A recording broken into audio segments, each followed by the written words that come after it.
বিশ্বকাপ শুরু হতে বাকি মাত্র ১৯ দিন, কিন্তু এখনও নিশ্চিত হয়নি বাংলাদেশের বিশ্বকাপ ভাগ্য। যদিও ইএসপিএন ক্রিকেট4 প্রতিবেদন জানিয়েছে ২১ তারিখের মধ্যে বিসিবিকে সিদ্ধান্ত জানাতে বলেছে আইসিসি। শনিবার অনুষ্ঠিত হওয়া বৈঠকে বিকল্প হিসাবে শ্রীলঙ্কায় ম্যাচ আয়োজনের প্রস্তাব দিলেও আইসিসি সূচিক বা গ্রুপ পরিবর্তনে রাজি হয়নি।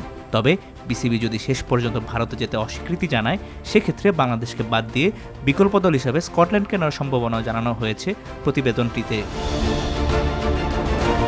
এই শঙ্কার মাঝেই বাংলাদেশ ইস্যুতে বিশ্বকাপ খেলার প্রস্তুতিও থামিয়ে দিয়েছে পাকিস্তান বলে দাবি সে দেশের গণমাধ্যমের। পিসিবির পরিচালনা বিভাগের কাছে জানতে চাওয়া হয়েছে বিশ্বকাপ চলাকালীন বিকল্প ব্যবস্থাও।